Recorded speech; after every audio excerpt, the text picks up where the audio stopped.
يا خير مولود بمكة قد أتى يا خير مولود بمكة. Bismillahirrahmanirrahim. Assalamualaikum warahmatullahi wabarakatuh. My name is Rabiatul Amni binti Azami, student ID of 24B1111. My name is Rabiatul Ani Syahirah, binti Shahri. My student ID is 24B1103.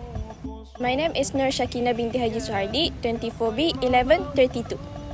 My name is Nur Bazilah Amani, binti Jamil, student ID 24B1108. In this video, we will summarize the topic of Mawlid and how Muslims have celebrated the birth of Prophet Muhammad ﷺ throughout history. Mawlid simply means remembering the day when the Prophet was born. Many Muslims celebrate it as a way to show love and gratitude for the blessings he brought to this world. To start, we will look at a very famous story about Abu Lahab.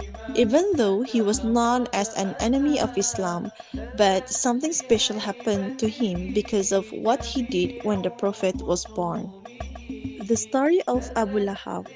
When the Prophet Muhammad was born, a woman named Thuwaiba, who was a slave of Abu Lahab, came to tell him the good news. Abu Lahab felt happy and immediately freed her. Because of that one moment of joy for the birth of the Prophet Muhammad ﷺ, Allah gives Abu Lahab a small amount of relief every Monday in the hereafter, even though he was a strong enemy of Islam. This story teaches us a big lesson. It shows that happiness and love for the Prophet Muhammad is a good deed that Allah values. If even an enemy receives some benefit for showing joy, then how much more reward will sincere believers get for honoring the Prophet Muhammad ﷺ.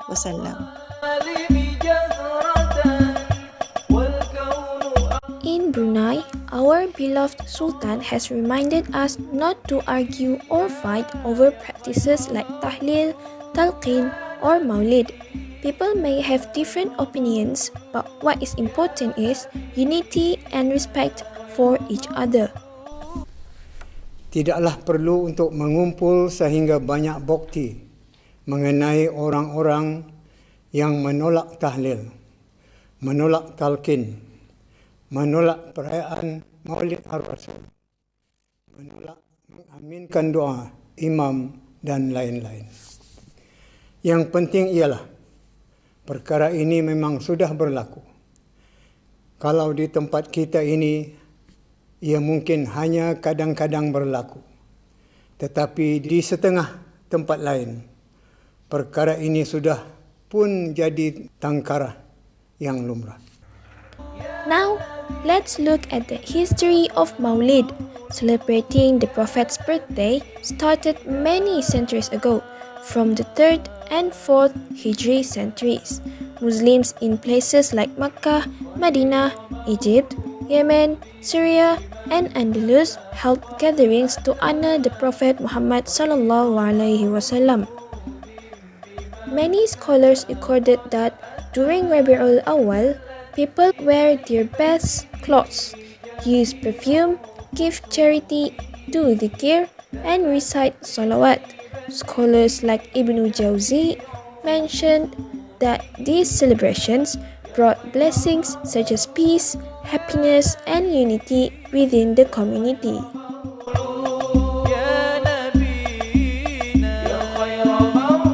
Now moving on to the examples of past celebrations. One of the most well-known Mawlid celebration was led by Sultan Muzaffar ad-Din around 700 years ago. He organized large gatherings where scholars, poets, and the public came together to remember the Prophet ﷺ. Books were written about the Prophet's birth, and rulers even donated wealth and food to the community. In Makkah, people used to visit the birthplace of the Prophet ﷺ on the night of Mawlid. The streets were decorated with candles and lights. People recited qasidah, gave charity, and shared meals with each other.